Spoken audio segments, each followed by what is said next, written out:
Salut à toutes et à tous, je suis extrêmement heureux de vous retrouver pour un nouveau numéro du Let's Trail Podcast, le podcast 100% consacré à la pratique et à la communauté du trail running.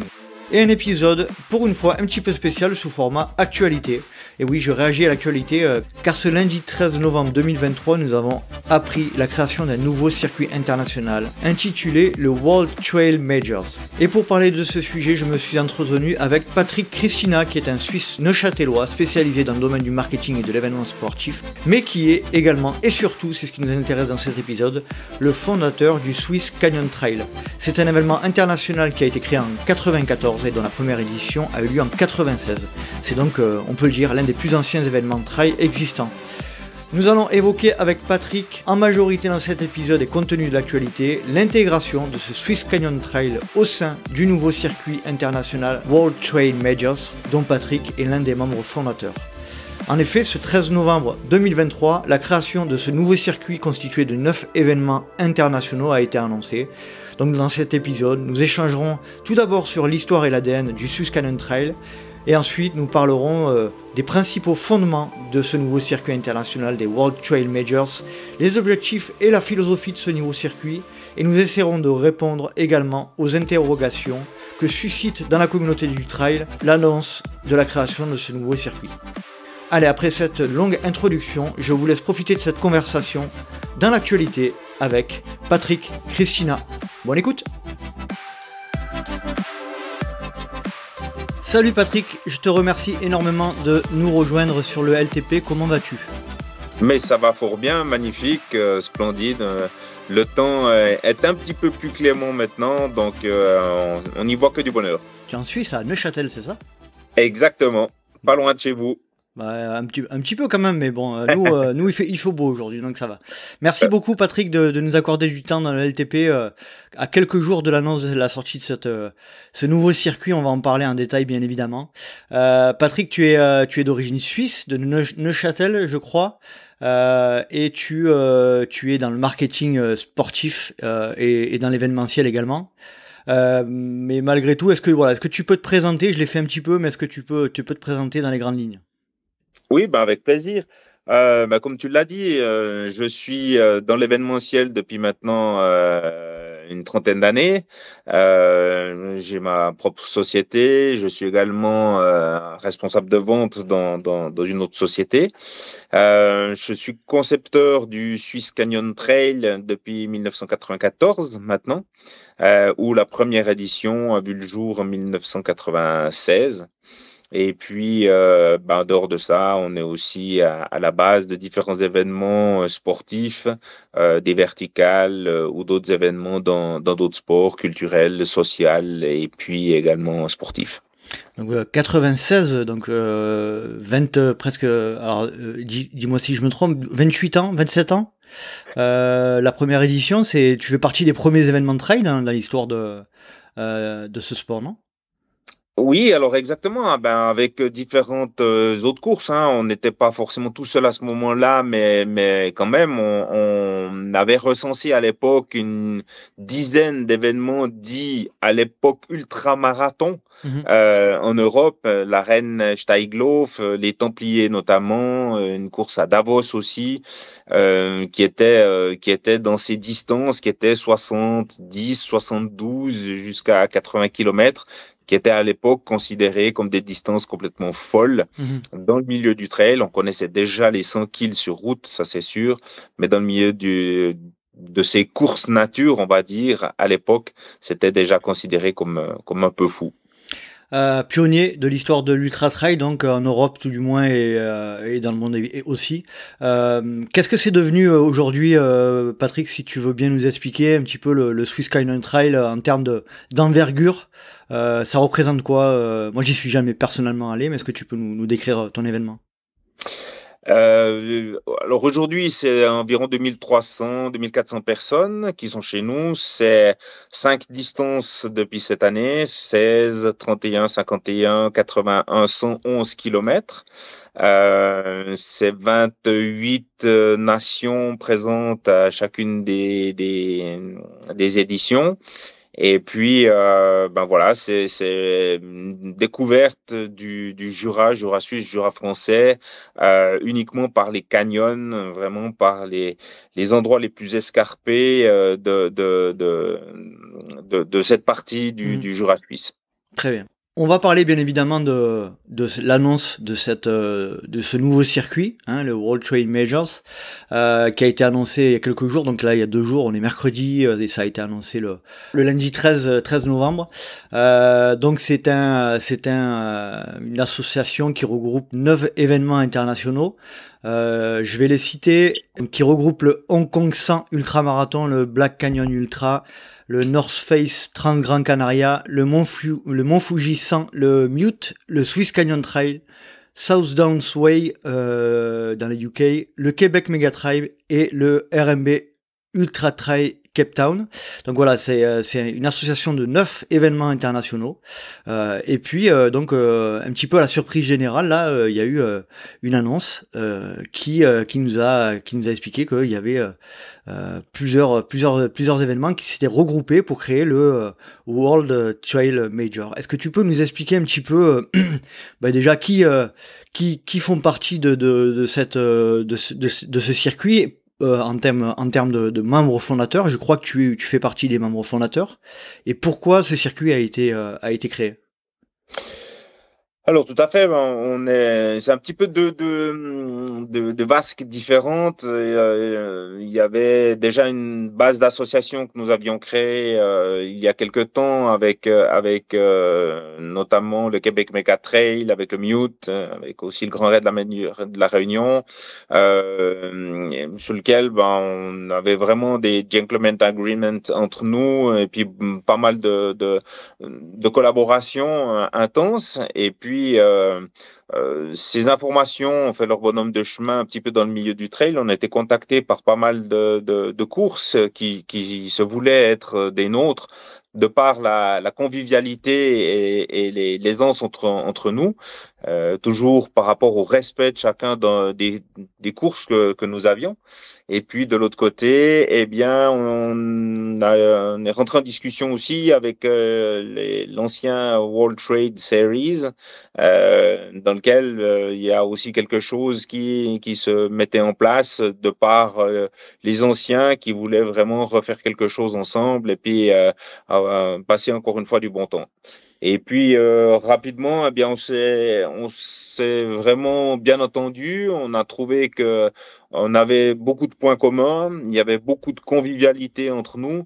Et surtout, ce qui nous faisait vraiment vibrer, c'était de découvrir les trails des uns et des autres, de par leur originalité, leur spécificité propre. Et puis, c'est vraiment ça qui a déclenché le tout. C'est dire, voilà, en fait, nous, on a vraiment envie de montrer qu'on a vraiment des originalités propres à chaque région, qu'on a nos bénévoles, qu'on a nos ambiances, qu'on a nos tripes. Et cette espèce de tourisme sportif dans le milieu du trail, eh bien, c'est ce dont nous souhaitons faire partager. C'est vraiment quand on vient en Suisse, on a une ambiance suisse avec des bénévoles suisses, avec quelque chose qui est propre à cette région. Et puis quand on part à la Black Canyon aux States, eh ben, on a la même chose, mais du Black Canyon et avec cette ambiance américaine et puis tout le reste, ainsi de suite pour les autres courses. Quand tu parles de, je relève un petit peu ce que tu as dit juste avant. Quand tu parles des anciens World Series, tu parles de l'Ultra Trail World Tour, j'imagine? Voilà, Okay. exactement, dans lequel il y avait bien la Hong Kong 100, il y avait l'Ultra Trail Cape Town. Voilà, exactement, Cape Town et les différents autres collègues. Très bien. Et quand tu évoques les Gentleman Agreements qu'il y avait avec notamment, je crois qu'il y avait Québec Mega Trail, tu l'as dit, il y avait quelques événements. Ces accords entre guillemets entre vous, c'était des facilités d'inscription, etc. C'était quoi? Ça constitue quoi ces Gentleman Agreements à l'époque? Alors à l'époque, c'était déjà beaucoup entre nous, c'est-à-dire des facilités entre nous, c'est-à-dire que on échangeait beaucoup sur l'organisation propre de nos courses. les astuces, on va dire, les difficultés qu'on rencontrait, comment est-ce que certains les avaient gérées d'une manière ou d'une autre, le profond respect qu'on a toujours eu du trailer. Mhm. Il y a toujours une ambivalence, c'est-à-dire que d'un côté, on doit faire fonctionner notre course, et puis on doit trouver les fonds nécessaires et puis pour que la course puisse fonctionner. Et de l'autre côté, et ça c'est un des points communs qu'on a retrouvé dans les 9 courses, c'est qu'on veut absolument être le plus correct et puis le moins cher possible par rapport au trailer. Mhm. Et on veut absolument préserver ceci. Et en fait, dans ces gentleman agreements qu'on avait, c'était vraiment ces différents échanges en disant, bah, tiens, je te donne cette astuce, si tu vas là, c'est moins cher pour pouvoir acheter du matériel ou ce genre de choses. Ah, bah, moi, tiens, je te peux te donner ce conseil de ce côté-ci. À l'inverse, eh bien, des échanges de dossards où on mettait à disposition d'un ou de l'autre des courses pour les trailers à tirer au sort, par exemple, ou des billets d'avion Mhm. qu'on offrait. Vraiment, de mettre cette convivialité au sein des différents partenaires et surtout d'en rendre les coureurs un peu privilégiés, de faire partie du moule dans lequel les organisateurs nous étions. Donc tu dis que tu faisais pas, tu m'as indiqué que tu faisais partie des membres fondateurs. Est-ce que tu peux nous expliquer un petit peu comment ça s'est passé, la décision de lancer ce circuit mondial, ça date de quand et qui était dans la boucle initialement? Bah, comme je l'ai dit, hein, ça fait quand même quelques temps maintenant qu'on parle, qu'on discute ensemble. C'est un peu l'unité de ces deux groupes qui se sont retrouvés. Et puis, ben, à partir d'un moment donné, on a dit maintenant on fonce, on y va. C'est-à-dire il y a les statuts qui sont créés et il y a vraiment l'essence même du groupe, de l'association, qu'est-ce qui nous fait vibrer, qu'est-ce qui est à la base des statuts, et qu'est-ce que nous pouvons rendre privilégiés, entre guillemets, les coureurs de ceci. La majeure partie toutes les personnes qui étaient là, ce que nous, on veut pas, c'est que on ne veut pas devoir obliger les coureurs à faire quoi que ce soit. Les coureurs sont libres de faire ce qu'ils veulent, ils vont courir où ils veulent. Nous, on est là pour mettre en avant des courses major dans le monde entier avec leurs spécificités et puis de montrer un petit peu cette cohésion de groupe que nous avons. On ne veut pas rendre les gens obligés de devoir faire 1, 2, 3, 5, 8, 15 courses différentes, d'être obligés d'aller faire celle-ci pour pouvoir avoir droit à celle-ci. On ne veut pas non plus qu'il y ait à la fin le Graal en disant vous avez le droit d'accéder à une quelconque finale parce que c'est l'événement top du top au monde. Non, on est 9 partenaires aujourd'hui, certainement plus prochainement. Et puis on est tous sur le même pied d'égalité, on est tous là pour vanter les qualités des collègues d'une manière ou d'une autre et d'en faire profiter les trailers. Ok. Donc on l'a bien compris, c'est une association un peu où tous les 9 organisateurs sont indépendants. Il n'y a pas d'obligation de constituer, de rentrer dans un mode de fonctionnement particulier. Vous prenez l'indépendance des 9 circuits, c'est bien ça? Des Exact. 9 courses. Hmm. Exactement, exactement. C'est-à-dire que dans l'association, on y rentre comme on veut, on y en ressort comme on veut. On est là, on est ensemble, on s'entraide. Et puis, comme je disais, c'est la base, c'est la naissance de cette association. Il y a beaucoup de choses qui vont encore paraître prochainement et par la suite. Mhm. Et il y a pas mal de concepts et d'idées qui sont encore en train de fleurir pour la suite. Est-ce qu'on peut parler de l'objectif un peu, alors, tu as parlé de la philosophie, du fondement, hein, de l'ADN de ce circuit, on a bien compris, basé sur l'indépendance, majoritairement des différents événements, de la liberté, on va dire, globalement, de pas rentrer dans un cadre. Par contre, est-ce qu'on peut parler un petit peu de l'objectif général de ce circuit? Est-ce que c'est un objectif qui a pour but de structurer, d'accompagner, quel est l'objectif au-delà de ce dont tu viens de parler là, lié à la liberté et à l'indépendance des courses? Encore une fois, l'objectif premier, c'était vraiment bien ça, c'est de mettre en valeur le fait que des trails sont libres. Il existe des trails libres qui fonctionnent très bien, qui ont beaucoup de qualités à mettre en avant, et puis on n'est pas obligé de faire partie d'une structure, on va dire, quelque part assez dictatrice. C'est surtout ça le but, c'est de montrer qu'il y a beaucoup de trails aujourd'hui en Europe, dans le monde entier, qui sont libres et puis qui vous offrent et qui offrent aux trailers, qui nous offrent, parce que je suis aussi trailer, des qualités, des paysages, des respects de la nature et des trailers qui sont hors pair. C'est ça le but principal de cette association de trailers. Mmh. Qu'est-ce qu'elles ont à y gagner entre guillemets, hein, de manière un peu simplifiée, mais qu'est-ce qu'elles ont à y gagner les courses qui rentrent dans ce circuit-là, qui sont rentrées dans ce circuit? De quoi elles peuvent bénéficier du coup?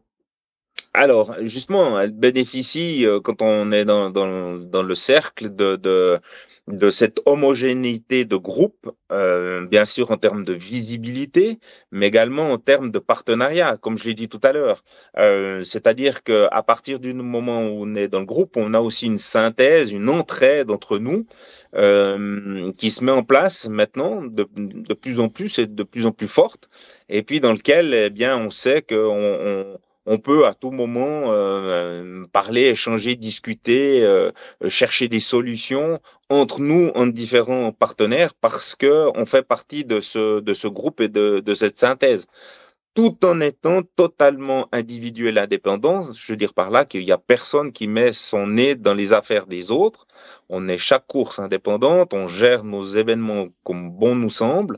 Par contre, eh bien, justement, on a un devoir de solidarité, on va dire, et d'entraide entre elles-mêmes, entre nous, que ça soit au niveau de la communication, que ça soit au niveau du système économique, que ça soit au niveau, justement, de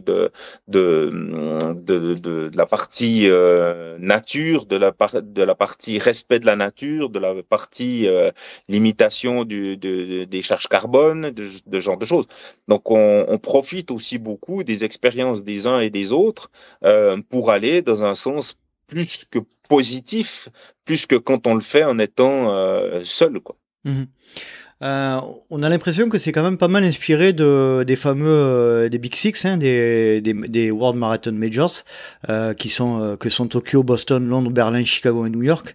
Est-ce que ça vous a inspiré? Est-ce que c'est un peu l'idée, globale de ce regroupement d'événements, ultra trail? Alors, pour être vraiment sincère et clair, pas vraiment, en tout cas pas au départ, du tout. Mmh. C'est-à-dire que au départ, c'était même plutôt enfantin dans le sens d'échanges par Teams dans les quatre coins du monde, d'idées, de concepts, de différentes choses. Et quand on arrivait dans une base assez structurée, finale, c'est par hasard, je dirais, que ce lien a été fait. Et puis, sur lequel ben, on pouvait arriver en disant, ben voilà, il y a quelque chose qui s'est fait dans les marathons. Ah oui, ah ben oui, ben c'est drôle parce qu'en fait, on arrive un petit peu dans ce même format, quoi. Ça n'a pas été l'instigateur de l'idée des World Trail Majors. On voit dans la communication que vous avez fait au niveau de la presse et publiquement que les trois valeurs principales, les trois valeurs qui définissent ce circuit sont la diversité, le respect et l'identité. Est-ce que, Patrick, tu peux un peu évoquer point par point alors tu en as déjà parlé juste avant, mais vraiment définir un petit peu ces trois points-là plus précisément? Bah, la partie diversité, oui, parce que ben, justement, on a neuf trails aujourd'hui. Hein. Encore une fois, cette association est appelée à grandir, elle est ouverte. Diversité parce que l'on soit au UK ou qu'on soit en Suisse Canyon ou bien qu'on soit au Québec, eh bien, les courses sont totalement différentes les unes des autres. Cette diversité, on la veut, on la respecte et vraiment, on l'exige quelque part. On veut pas avoir la même ligne d'arrivée que ça soit dans les quatre coins du monde. On veut avoir des lignes d'arrivée qui sont complètement hétéroclites les unes des autres. Elles sont spécifiques à chacune des courses, de par leurs sponsors, de par leur manière de faire, de par leurs bénévoles sur les lignes d'arrivée. Chacune de ces courses a son entité et puis ceci, on y tient absolument. Mmh. Ensuite, vous parlez de respect.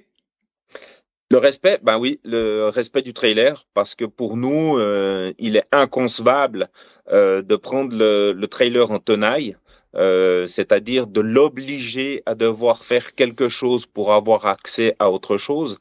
C'est impensable pour nous. Mmh. C'est-à-dire qu'on laisse totalement libre le trailer de faire ce qu'il veut. S'il veut faire des courses du Gold Series, s'il veut faire des courses sur marathon et autres, il fait ce qu'il a envie de faire par rapport à ses compétences, à ses moyens, à ses envies, à ses moyens aussi, parce que tout le monde n'a pas le monopole ou le privilège de pouvoir se déplacer pour faire des kilomètres, pour pouvoir Mmh. aller accéder à un trail. Donc, chaque trailer doit pouvoir être totalement libre de faire ce qu'il veut au moment où il le souhaite. Il n'y a pas de dans le cadre notamment de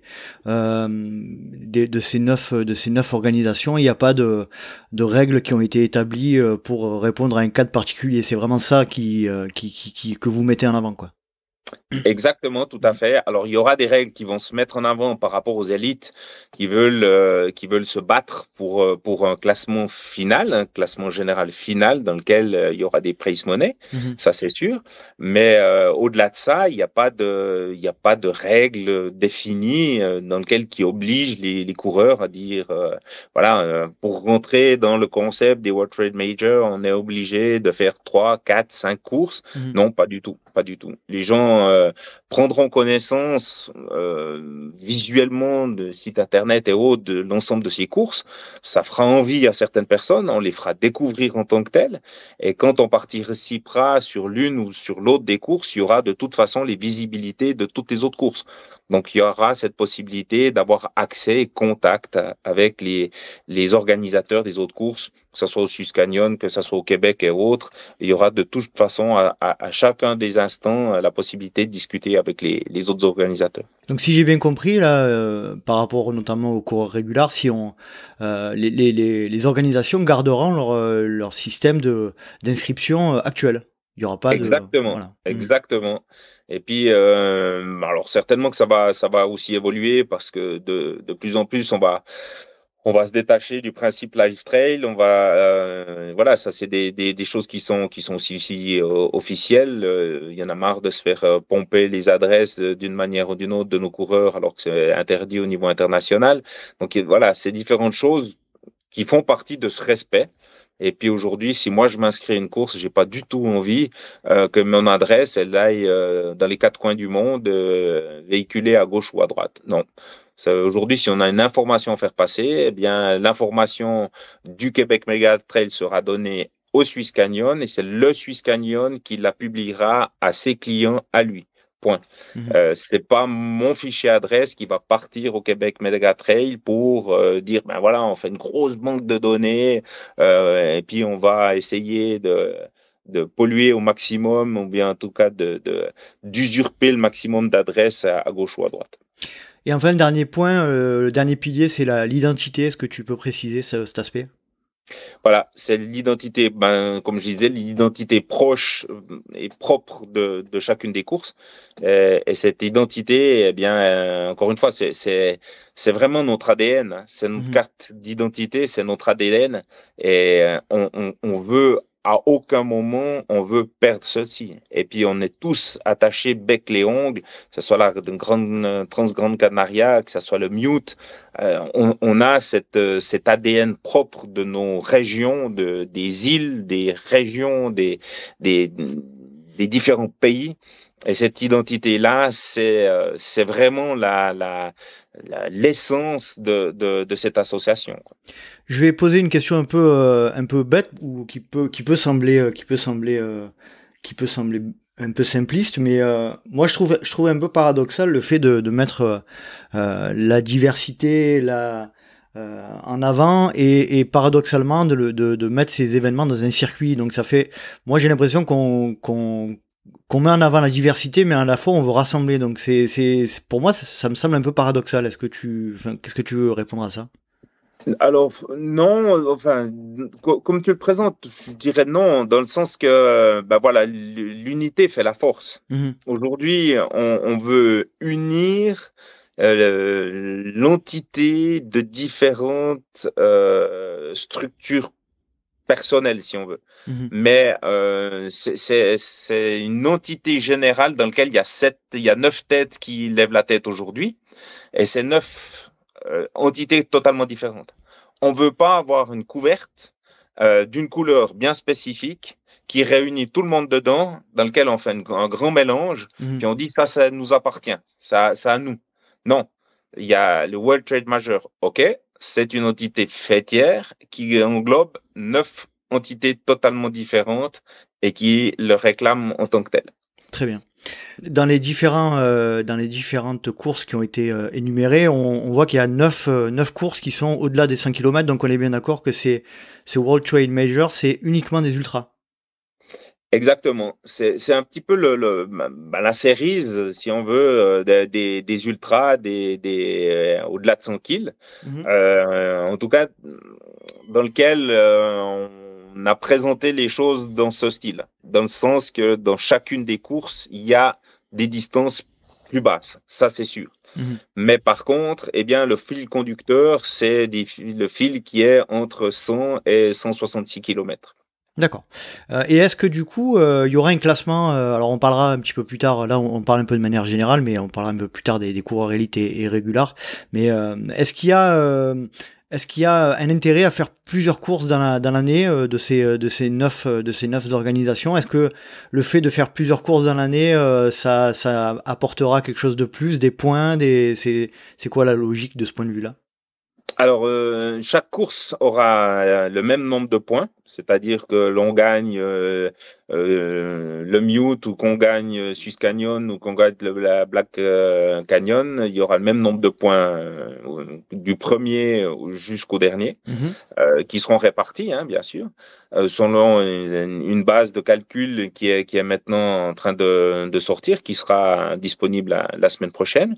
Et puis, eh bien, les coureurs, ben, ils sont libres. C'est-à-dire, si le coureur qui veut chasser ça pour dire, ben voilà, à la fin de la saison, je veux voir où je me classe en pouvant faire une, peut-être deux, éventuellement 3 courses, ben, il aura son classement qui sera automatiquement dans cette série qui sera plus appropriée.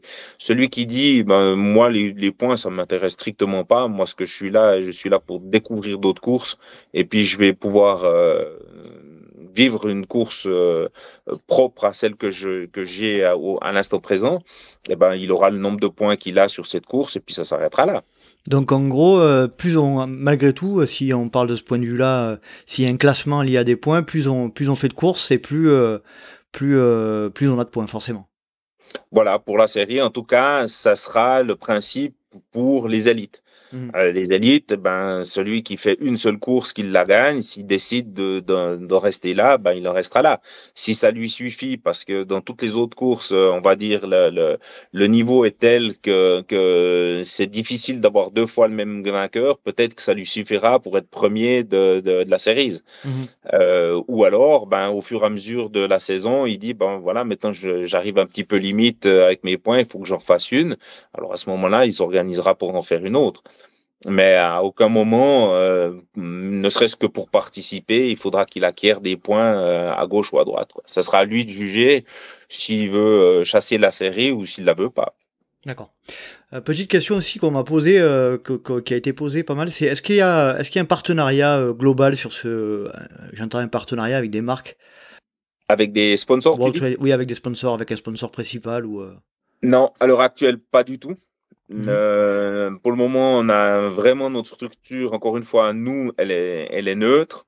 On verra dans l'évolution des choses comme ça se fait, mais à l'heure actuelle, c'est pas d'actualité.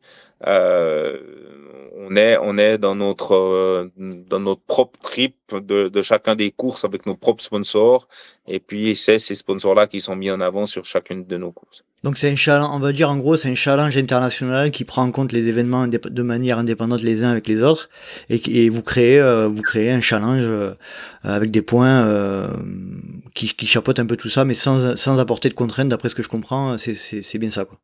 Exactement, Mhm. c'est tout à fait ça. C'est vraiment cette volonté euh, de d'avoir une unité sans aucune contrainte, voilà, Mhm. ou très peu de contraintes, on va dire, que ça soit pour nous organisateurs ou pour les coureurs. Mhm. C'est-à-dire qu'on va apporter que des bénéfices, entre guillemets, sans qu'il y ait des choses qui soient pas sympas ou malsaines ou quoi que ce soit à ce niveau-là. Par exemple, entre nous, on n'a pas de code de finance d'inscription, de dire ben, on est obligé, allez, on va tout réunir à être aux alentours des 240 euros pour 120 à 140 kilomètres, par exemple. Mhm. Je dis ça, mais je dis rien.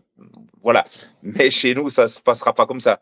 C'est-à-dire que chacune des courses, eh bien, elle met sa finance d'inscription par rapport son système de structure économique pour en faire que son événement tourne.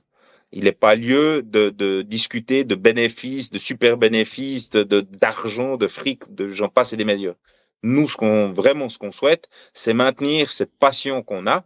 Et puis dans les 9, c'est les points communs qu'on a. On a la passion du trail, on a la passion de nos potes trailers. Mhm. Et puis à aucun moment, on veut s'amuser à essayer d'en faire un business juteux qui spolie nos potes qui sont trailers comme nous quand on porte des dossards. Est-ce que les courses qui sont adhérentes là pour cette première saison, c'est un contrat, c'est-à-dire que c'est sur l'année, ou est-ce que, comme tu disais tout à l'heure, n'importe quelle organisation peut rentrer et sortir au moment où elle le désire? Alors non, c'est sur la base quand même de contrats. Mhm, On a un contrat avec l'association, ne serait-ce que par aussi ce qui s'en dit. Hein. On a aussi des codes déontologiques au sein de l'association. On ne dit pas n'importe quoi, on ne fait pas n'importe quoi aussi. Et ça, c'est important que ça soit régi en tant que tel. mhm. Et puis, eh bien, on a des contrats de durée déterminée qui se renouvellent ou qui ne se renouvellent pas. Et puis après, bah, les nouvelles courses, elles pourront rentrer pour postuler, pour rentrer par rapport à ceci. Mhm. Et puis, dans ce premier calva des majors, dans lequel on va être entre 9 et 15 courses, eh bien, cette première base, elle sera établie en tant que telle. Dans ce second temps, il y aura très certainement un autre niveau et puis dans lequel eh bien, il y aura une ouverture qui sera beaucoup plus large pour un bon nombre de courses qui pourront rentrer sous l'égide de l'association. Donc là, on peut dire que là, pour la première saison, c'est pas forcément que ces 9 courses-là, il y en aura peut-être quelques-unes qui vont encore compléter le calendrier. Ouais, ça c'est assez certain. Ouais. D'accord. D'ici longtemps ou. Je pense que d'ici début de l'année prochaine, les 2, 3, 4 nouvelles courses, elles devraient plus ou moins être connues. Mhm. C'est pas en soi, c'est pas fermé dans le sens comme on l'a dit, hein, c'est ouvert. Les courses, les organisateurs, les présidents d'organisation peuvent à n'importe quel moment prendre contact avec la Series, avec les World Trade Majors pour postuler, discuter, communiquer, de voir ce qu'il en est. Et puis après, ben, s'ils décident de postuler pour entrer, ils y viennent.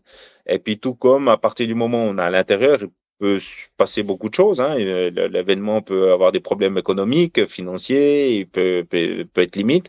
Il peut aussi décider lui-même de sortir en disant, bah voilà, au terme de mon contrat, ben, je souhaite sortir parce que, voilà, pour X raisons, c'est faisable. Mhm. Et Chacun d'entre nous est libre. On a vu que Jeannette Eng, qui est l'organisatrice du Hong Kong 100, est également présidente de l'ITRA. Tu nous confirmes que l'ITRA n'a rien à voir avec ce circuit? Non, alors absolument rien du tout. Les seules choses que nous, on adhère totalement, c'est au point. Mhm. Les points ITRA, c'est certainement la reconnaissance ultime de ce que nous, on a dans nos points. Pour la simple et bonne raison que, encore une fois, on déteste que les dés soient pipés et puis que certains index et autres soient complètement faussés par rapport à une course, si elle fait partie de quelque chose ou pas. Voilà, chez nous, ça se passe pas comme ça et c'est pour ça que on travaille avec les points ITRA. Mais par contre, il n'y a aucune ni influence ni participative. D'ailleurs, Jeannette ne fait pas partie du comité de l'association. Très bien, très clair. Dernière petite question d'un point de vue général par rapport à l'intégration des courses dans le circuit. Il y a un processus, il y a une candidature pour les nouveaux événements qui souhaiteraient rentrer. Quels sont les points qui doivent être respectés? Alors, il y aura un processus, oui. À l'heure actuelle, c'est déjà de prendre contact avec nous. Ces processus sont en train d'être finalisés parce qu'on a déjà, il y a déjà des personnes qui se sont approchées de nous. Mais d'ici, encore une fois, d'ici la semaine prochaine, voire la semaine d'après, ça sera un petit peu plus certifié, on va dire, et puis disponible pour les personnes qui souhaitent avoir plus ample information. Très bien, très clair. On est d'accord que c'est une association qui, je le répète encore une fois parce que c'est hyper important, mais c'est une association qui est composée par les courses qui la composent. Donc chaque course a la même importance au sein de l'association en termes décisionnels. Exactement. Alors, l'association a un comité directeur, il y a un président, il y a un caissier, il y a cette partie-là, c'est un vice-président et consort. Et puis, toutes les courses, donc les 9 courses, sont représentées dans le sein du comité. Donc, chacune des décisions aujourd'hui qui a été prise ou qui est prise ou qui sera prise, elle fait l'objet d'une discussion au sein du comité et puis les votations sont faites et puis l'idée passe à la majorité pour aller plus loin et l'association n'évolue et ne fonctionne que par ce système-là. Très clair. On va passer un petit peu, si tu veux bien, Patrick, à la partie performance élite. Est-ce que vous avez prévu, donc on a compris que les termes, notamment du calendrier, des points attribués aux élites, n'est pas encore tout à fait très très défini, donc ça ne saurait tarder. On aura des infos prochainement. Par contre, est-ce que vous avez, vous, en tant que circuit international, un positionnement lié à l'accompagnement ou à l'aide à la professionnalisation des élites, ou c'est uniquement un circuit qui se veut comparatif en termes de performance? Alors, il y a beaucoup de choses qui sont... on a beaucoup de commissions en cours par rapport à beaucoup de projets, que ce soit l'environnement, que ce soit les élites, que ce soit pas le recrutement, on va dire, l'évolution des jeunes élites et autres. Donc, aujourd'hui, c'est un peu frais, c'est-à-dire qu'on n'a pas tout qui est scellé pour pouvoir en faire un communiqué officiel en mentionnant officiellement tout ce qui se passe, mais il y a beaucoup de choses qui sont en cours et puis qui deviendront officielles dans le courant de l'année 2024 par rapport à ce genre de choses. Les choses aujourd'hui principales que je peux dire, c'est que le circuit fait la part belle aux élites, bien sûr. Encore une fois, chacune des courses a sa propre structure de course. C'est-à-dire que si chez moi, j'ai un principe de financement des élites par rapport au point ITRA, par exemple, ou par rapport à un principe de cotation finisher de ces élites, je vais la mettre en fonction moi-même. Et le Québec Méga Trail fera son principe à lui de son côté. Et j'en passe et des meilleurs. Par contre, eh bien, le principe final, c'est-à-dire que les élites qui vont marquer des points, eh bien, au final, le classement général final va donner des dotations financières à une série d'élites qui seront, on a encore, tout n'est pas encore défini, si c'est du premier au 10e ou du premier au 15e, je ne sais pas. D'accord. Donc là, pareil, les prize money liés à la victoire des classements généraux de cette série sont pas encore définis. On le saura très prochainement. Alors, ils sont définis, mais ils ne sont pas encore Officiellement. officiellement posés sur les journalistes. D'accord. Très bien. Moi, je ne suis pas Mais voilà. journaliste, ça tombe bien. Mais ça, c'est en train de se finaliser, mais ça va voir le jour d'ici la semaine prochaine. Très bien, très bien. Bon, on va surveiller tout ça. Donc, je reviens sur ce que tu viens de dire par rapport aux différents classements et aux différents. Tu disais que chaque course aura la liberté d'établir comment dire, des classements indépendamment. Et comment vous allez faire pour harmoniser du coup le classement général? Alors, chaque course aura les points du World Trade Major. Mmh. On a un système de points pour le VTM qui est propre au VTM. D'accord. C'est-à-dire qu'on reprend les listes de résultats et on a le principe de points. Après, chaque course a son propre principe d'organisation. C'est-à-dire que si moi, je décide que le prize money du premier chez moi gagne, je ne sais pas, 2000 €, eh bien, je suis libre de le faire. Si je passe de 2 à 3000 d'une année à l'autre, je suis libre de le faire. J'ai pas de contraintes par rapport à mes collègues. Mmh. Et si je dis, je sais pas, le Black Canyon décide de mettre 10 000 € au premier, il est libre de le faire aussi. Donc, chaque individualité de course sera respectée, ses choix seront respectés par rapport à son système économique aussi, parce que voilà, on n'est pas tous sur le même pied d'égalité au niveau finance non plus. Mmh. Et puis ça, c'est important de maintenir et de garder. C'est-à-dire qu'on ne va pas mettre de pression ni sur l'un ou sur l'autre pour pouvoir se mettre à niveau parce que lui donne 5000, lui donne 1000, alors il faut absolument trouver un terrain de... Non, chacun continue sa propre organisation comme il l'a fait jusqu'à présent. Moi, je prends un exemple, alors ça va peut-être faire sourire, mais le challenge des trails de Provence. Je salue Monsieur Esposito, qui est l'organisateur de ce magnifique challenge, et qui ont fixé par exemple pour les trails longs, ils ont fixé, je crois, 3 ou 4 événements à l'année, et pour les trails courts, 6 événements à l'année. Vous, on est bien d'accord que ça sera le classement s'effectuera sur un nombre illimité de courses. Exactement. C'est-à-dire que ce sera un nombre de points. C'est-à-dire qu'aujourd'hui, peut-être que la première année, une personne qui fait une course et qui est première d'une course, peut-être ça lui suffira pour gagner le challenge. Mmh. Parce que peut-être dans les 8 autres courses, ça sera un mélange où on ne retrouvera jamais les 3 ou les 4 premiers, les mêmes personnes au même poste. Mmh. Donc, ça va être joueur aussi, parce que ça veut dire que chaque athlète d'élite va devoir contrôler. Alors, s'il dit, OK, je vais mettre à mon actif 2, peut-être 3 courses, ben, il va se mettre plus de chances. Mais il n'en est pas obligé. Il peut aussi gérer à distance en disant, je fais la première, je tâche de faire des points dans les 3 premiers, puis après, je regarde. Mmh. Je regarde l'évolution de la deuxième course, de la troisième course, et puis à ce moment-là, ben, j'adapte, et puis je regarde ce qu'il faut que je fasse pour pouvoir rester dans le peloton de tête. Quel est votre positionnement? Tu en as parlé, je crois, un petit peu tout à l'heure. Alors non, tout à l'heure, tu parlais un petit peu des éléments qui vont être mis à la table des sujets à traiter comme l'écologie, etc. On en parlera juste un peu après. Mais en ce qui concerne la lutte contre le dopage, est-ce qu'il y a comment dire, des collaborations avec des organismes qui permettent de lutter contre le dopage ou pas?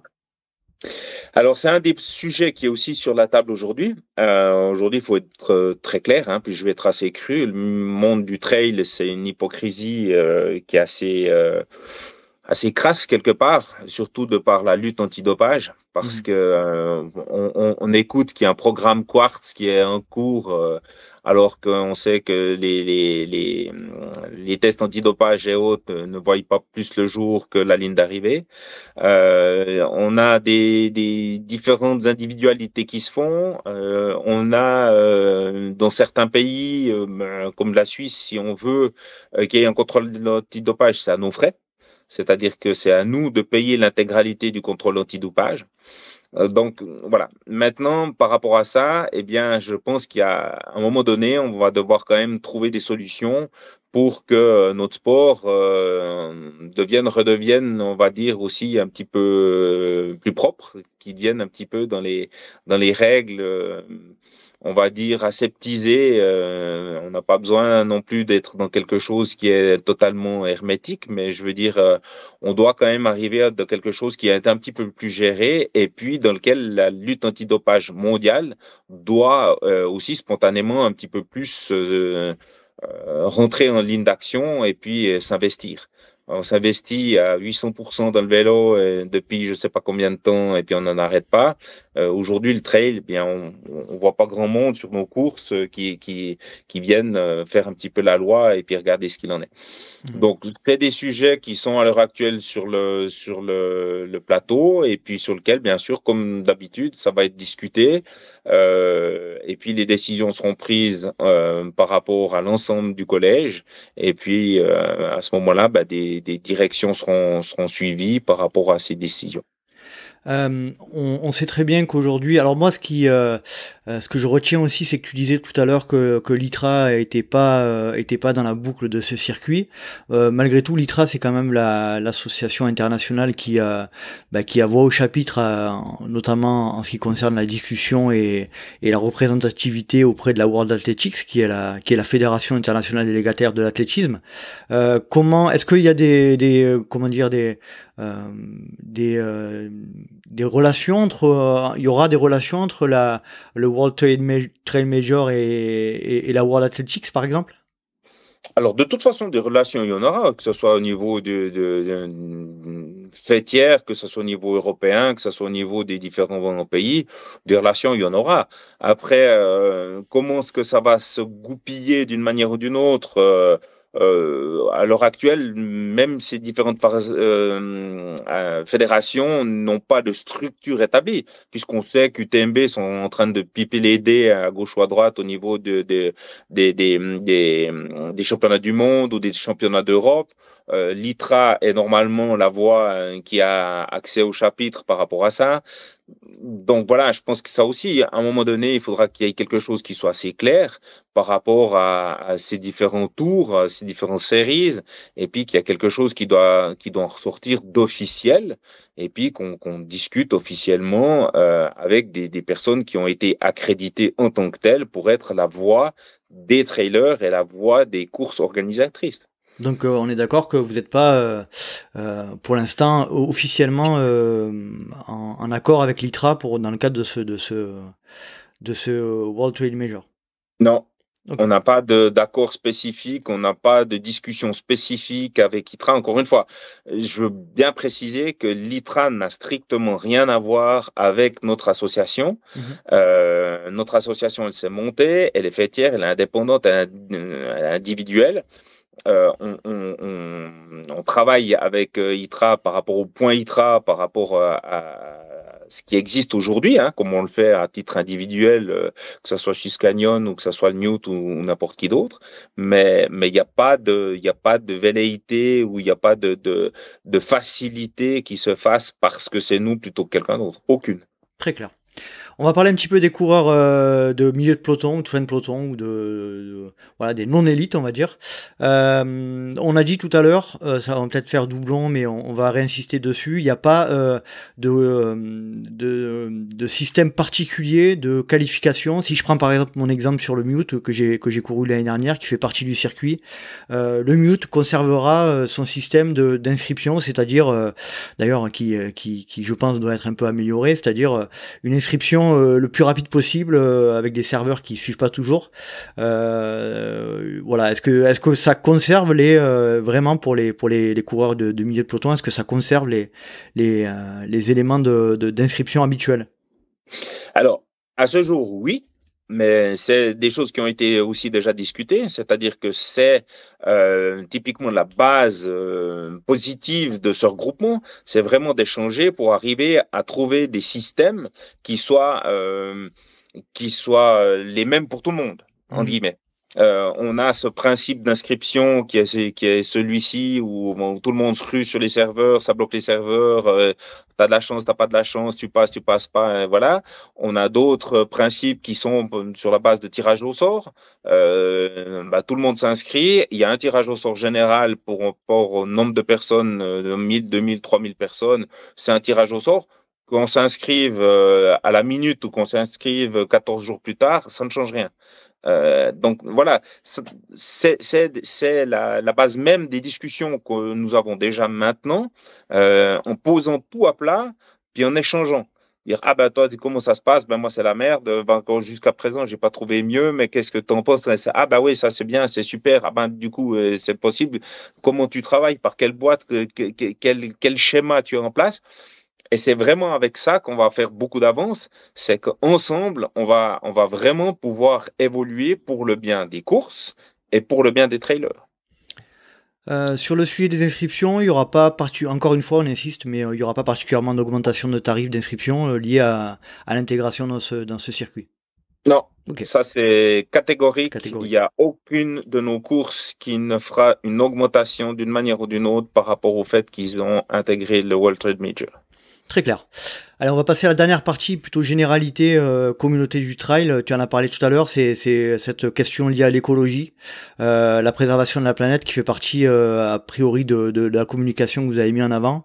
Moi, j'ai quand même beaucoup de retours et je suis pas loin de penser la même chose, c'est que pour moi, effectivement, un circuit international ne va pas forcément dans le sens de l'écologie. Qu'est-ce que vous avez ou qu'est-ce que vous allez mettre en place pour cet aspect-là? Alors, encore une fois, c'est ce qu'on a dit, c'est-à-dire on ne contraint pas les gens à suivre step by step les 9 étapes. Mhm. C'est une mise en avant, une mise en valeur, une mise en lumière des 9 événements. C'est un petit peu une plateforme de présentation quelque part, de base Mhm. surtout.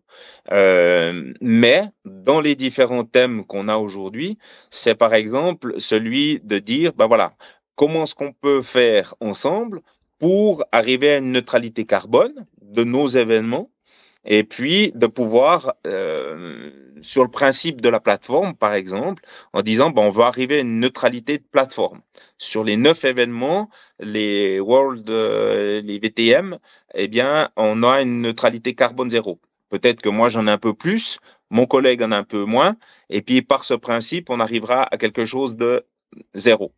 Mais c'est des discussions qu'on a maintenant, de nouveau, encore une fois, la même chose, sur de la base d'échange, en disant, ben voilà, aujourd'hui, je prends l'exemple de Québec, qui sont très, très en avant, qui sont précurseurs à ce niveau-là. Ils ont plein d'idées qui sont en place, que ce soit sur, ne serait-ce que le t-shirt. Le t-shirt Prix Souvenir n'est plus à la mode chez eux parce Mhm. que c'est une dépense de carbone qui est relativement importante.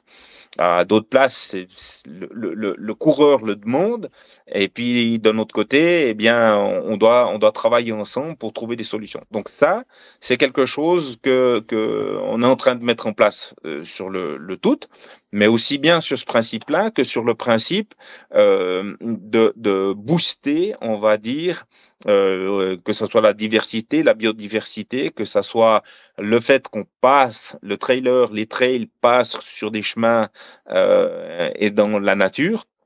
Et en contrepartie, eh bien, on a une équivalence de protection de la nature ou de remise en état de chemin ou de remise en état de biotope ou de ce genre de choses. Donc, on travaille dans ces groupes de travail aujourd'hui, maintenant, c'est vraiment d'aller dans ce sens-là.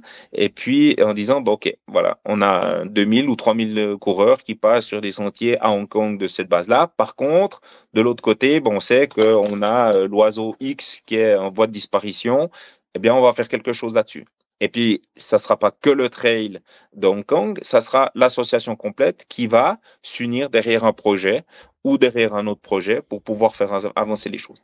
C'est-à-dire qu'on va essayer d'avoir toujours la compensation au minimum de par notre présence dans la nature et sur les terrains.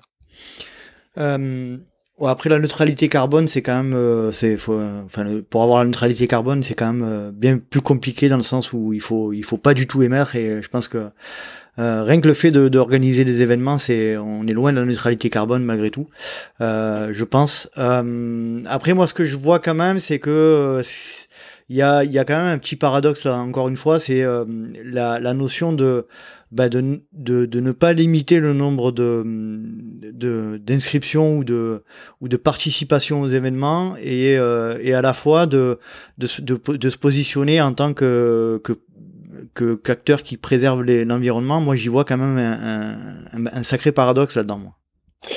Alors, pas limité, c'est pas vraiment juste, puisqu'on a un bon nombre de courses. Le Mute ont décidé, ont limité leur nombre d'inscriptions. Québec a limité son nombre d'inscriptions. Voilà, on est tous des courses où on est à l'heure actuelle à peu près à 3000 coureurs, où ça se limite environ entre 3 et 4000 coureurs. Voilà. C'est aussi une volonté d'une bonne partie d'entre nous. C'est pas une condition pour rentrer dans l'association, mais c'est la volonté de différentes courses. Donc, de ce côté-là, encore une fois, c'est la base des différentes discussions que nous avons par rapport à ça, c'est d'aller dans un sens d'avoir un équilibre.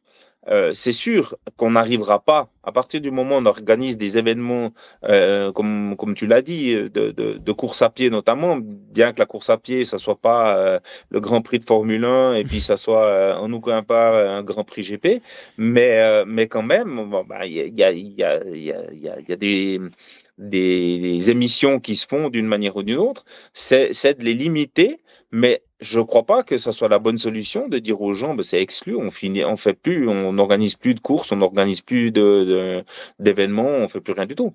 On va chercher un point d'équilibre et puis justement en ne pas incitant les gens à faire le tour de la planète, mais en faisant ce qu'ils ont envie de faire. Et c'est pour ça qu'il y aura très certainement par la suite 2024 et autres, cette deuxième base des majors, et puis dans lequel certainement que les coureurs auront plus de choix de rester dans leur pays, de courir dans leur pays, tout en gardant la philosophie des majors. Ok.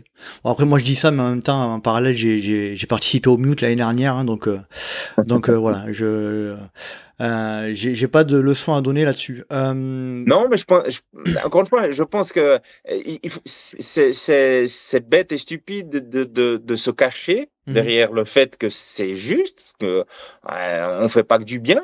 Mais par contre, c'est bête et stupide de se cacher derrière le fait de dire ne faisons plus rien, puis devenons tous obèses, et puis en fait, on va faire encore 2 fois plus de mal à la planète, quoi. Il faut trouver ce juste équilibre entre les deux. Et puis, je pense que c'est, encore une fois, dans ce principe d'association où il y a plusieurs partenaires qui se mettent ensemble autour de table et qui discutent ensemble, qu'on arrive à faire des bons projets et puis d'aller de l'avant, quoi. On a vu pas mal, moi j'ai vu pas mal de commentaires sur le sujet que vous êtes un peu le contre-pouvoir des autres circuits, que ce soit les Golden, les UTMB World Series, etc. C'est un peu l'objectif quand même malgré tout, c'est de faire une espèce de contrepoids, de contrebalance par rapport à ces circuits qui sont assez puissants aujourd'hui dans le monde du trail. Alors, c'est pas le but premier. Le but premier, il est que on se retrouve pas. Moi, personnellement, je me retrouve pas du tout, mais pas du tout, dans un principe UTMB. Voilà. J'ai envie de vivre les émotions de chacun des pays. J'ai envie de vivre l'ambiance des bénévoles de chacun des pays. J'ai envie de savoir que là, dans les événements dans lesquels je veux dire, c'est pas le pognon qui gère le tout. Donc voilà. Et dans tous les présidents que nous sommes là, on a ce principe de dire, on se retrouve pas là-dedans. Et ce que nous, on veut, c'est proposer aux trailers quelque chose de différent, simplement différent. Ceux qui trouvent trip dans les Golden Race Series ou de l'UTMB et autres, qu'il le fasse. C'est pas un problème, c'est pas un souci du tout. Par contre, ceux qui sentent pas bien, il faut qu'ils aient une autre solution, il faut qu'ils aient quelque chose de différent dans lequel ils retrouvent une philosophie, ils retrouvent quelque chose qui est sain pour eux, qui est juste, qui est original, qui est différente. Donc c'est vraiment dans ce sens-là qu'on va. On ne cherche pas à fighter sur qui que ce soit par rapport à Pierre-Paul Jacoujon, c'est tout. Si d'autres côtés, certains s'amusent déjà à le faire, bah, qu'ils s'amusent. S'ils n'ont rien d'autre à faire, tant mieux pour eux. Nous, sincèrement, on a d'autres choses à faire que de s'amuser à ça. Très clair. J'ai beaucoup de retours aussi qui met en avant le fait qu'on a encore un nouveau circuit trail qui s'ajoute aux autres, qui ajoute à la complexité de notre discipline, etc. Qu'est-ce que tu peux répondre à ça? Qu'est-ce que vous pouvez répondre à ça? Moi, je pense que c'est pas le fondement même des autres circuits qui est le même. Encore une fois, on veut vraiment montrer, proposer quelque chose de différent avec les différents protagonistes qui sont avec nous. C'est pas une fin en soi de dire ok, il faut absolument que je fasse les 9 courses du circuit. Non, pas du tout. C'est même pas du tout le but. C'est vraiment le but d'avoir une vitrine en disant, déjà, ils sont ensemble, donc ils ont la même philosophie. On va aussi nous travailler avec la qualité d'organisation, d'arriver à une qualité d'organisation dans les différents membres du circuit qu'on va pouvoir essayer d'élever de par les échanges qu'on a. Encore une fois, de par ce principe même d'originalité de chacune des courses, de conserver ça et de non pas arriver avec 4 smirmorques qui font la même ligne d'arrivée, les mêmes lignes de départ, les mêmes speakers, les mêmes, j'en passe et des meilleurs. Non, voilà. Alors, est-ce qu'on peut vraiment appeler ça que ça soit un nouveau tour, un nouveau circuit? Je suis pas vraiment convaincu. Je dirais on se positionne vraiment comme une originalité du circuit trail avec des buts qui sont différents de ce qu'on a vu jusqu'à présent. Très clair. Ouais, Patrick, je crois qu'on a fait pas mal le tour. Est-ce que tu vois quelque chose à rajouter dont on n'aurait pas parlé pour qu'on clôture notre discussion sur ce nouveau circuit? Non, alors il y a une chose il y a l'esprit trail. L'esprit trail, je pense que moi j'ai entendu parler de ça il y a 20 ans en arrière. Beaucoup se sont amusés avec ce mot-là, en ont profité. Mais je trouve que derrière l'esprit trail, il y a beaucoup, beaucoup, beaucoup de vraies valeurs. Et je souhaite vraiment, vraiment qu'on puisse retrouver ces vraies valeurs de l'esprit trail entre nous trailers, entre nous organisateurs de courses. C'est le respect des courses. On le prend dans les VTM. Hein. Le VTM, on est deux sur la même date. Hein. On a le Swiss Canyon et puis les UK, on est ensemble. Et alors? C'est fun. Les gens vont là où ils ont envie d'aller, point.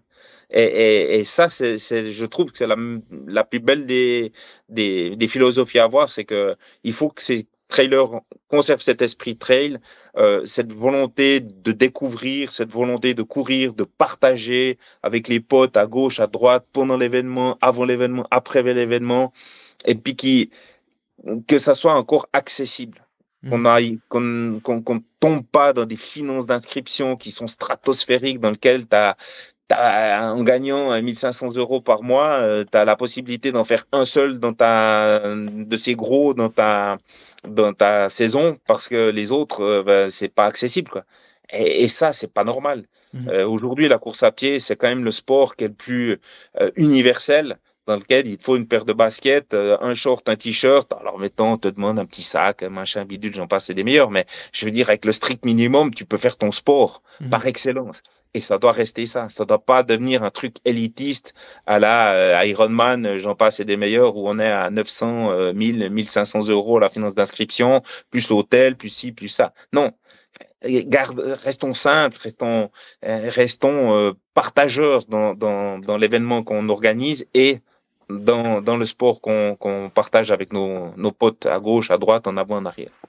Bon, en tout cas, Patrick, c'était passionnant. Merci d'avoir d'avoir répondu à toutes les interrogations on est nombreux à se poser. Comment tu vois dernière question pour terminer, comment tu vois le World Trail Major là dans les années à venir? C'est quoi l'objectif d'ici, on va dire 2-3 ans? Question Je piège. pense assez tentaculaire. Non, je vois le VTM, on va dire, une association qui va répondre aux besoins de beaucoup de trailers dans différents niveaux, dans différentes strates, dans différents niveaux. Je pense que les trailers vont se reconnaître dans les différentes possibilités qu'on va leur proposer. Ils vont se reconnaître là-dedans, toujours en étant libres des choix qu'ils veulent faire, en n'ayant pas de contraintes. Très clair. Bon, mais c'était parfait, c'était intéressant. En tout cas, on a hâte de voir les nouvelles informations liées au calendrier, au point, à la manière dont vous allez réaliser ce classement, au prize money aussi. Est-ce qu'on a une petite idée de quand est-ce que ces informations vont sortir et où est-ce qu'on pourra les trouver sur votre site internet, j'imagine? Alors, il y aura de toute façon des communiqués de presse, il y aura sur le site internet du VTM, et puis comme d'habitude, c'est-à-dire les 9 courses vont publier en même temps les informations. Donc ça sera assez tentaculaire comme information qui seront dissous directement un petit peu à tous nos coureurs, à tous nos partenaires, à tous les médias. Merci Patrick en tout cas d'avoir été aussi transparent, d'avoir pris la parole pour répondre à toutes ces questions-là que tout le monde se pose. Et puis on vous souhaite tout le meilleur et bonne continuation à vous, alors les 9 événements dans le cadre de ce World Trail Majors. C'est cool, et puis félicitations à LTP parce que c'est toujours super sympa à vous suivre, à suivre également les différents critiques, échanges, discussions et autres, et puis toujours un gros check à toute la population des trailers qui sont derrière, qui nous écoutent aujourd'hui. On se réjouit de vous voir tout prochainement sur nos événements. Ce sera fait, message passé à tous les auditeurs, toutes les auditrices et toutes les personnes de la communauté. Merci énormément Patrick, et puis à très bientôt. Cool, à tout bientôt. Je vous remercie infiniment. Bye bye. Bye bye, salut. Et voilà, cet épisode est à présent terminé. J'espère que vous avez apprécié la compagnie de Patrick Christina, qui est un des membres fondateurs du World Trail Majors, ce nouveau circuit privé dont nous venons de parler en détail. Alors il n'est pas tout à fait complet, vous aurez des informations complémentaires dans quelques jours. Mais en tout cas, on a bien compris la logique de ce nouveau circuit. Et je remercie Patrick de nous avoir partagé à chaud, quelques jours après l'annonce de la sortie de ce nouveau circuit, les détails, l'ADN, le principe, les fondements de cette association. Si vous souhaitez rejoindre le Let's Ride Podcast sur les réseaux sociaux, rien de plus simple, rendez-vous sur Facebook ou Instagram à Let's Ride Podcast. Vous pouvez également me suivre à titre perso, si ça vous dit, sur Strava, pas trop quand même, LinkedIn, Instagram ou Facebook, à Nicolas Guilleneuf, Guiheneuf. Et puis si vous souhaitez également aider le LTP, rien de plus simple, rendez-vous sur les plateformes Apple Podcast et Spotify pour y mettre 5 petites étoiles. Et oui, je fais ma publicité pour que ce podcast soit de plus en plus visible, c'est la moindre des choses. Et puis si vous souhaitez également aider le LTP, n'hésitez pas à parler du podcast autour de vous, à votre entourage, à ceux qui pratiquent le trail avec vous lors de vos sorties longues. Vous leur dites tiens, écoute cet épisode numéro 200, 204, 203, 152, tu verras, il est super. Et donc ça permet vraiment d'augmenter la communauté et puis de faire en sorte qu'il y ait de plus en plus de monde qui écoute le LTP. Et puis enfin, le Graal, vraiment le Graal du soutien des LTP, c'est vous vous rendez sur la plateforme Patreon, Patreon/Let's Try le podcast, et vous soutenez le LTP pour quelques euros par mois. Ça permet de faire en sorte que le LTP puisse continuer de manière indépendante, sans publicité, avec le soutien financier de ceux qui aiment le LTP. J'espère te retrouver pour un prochain numéro du Let's Try Podcast, et d'ici là, n'oublie pas, si tu penses que c'est impossible, fais-le pour te prouver que tu avais tort. Salut, salut!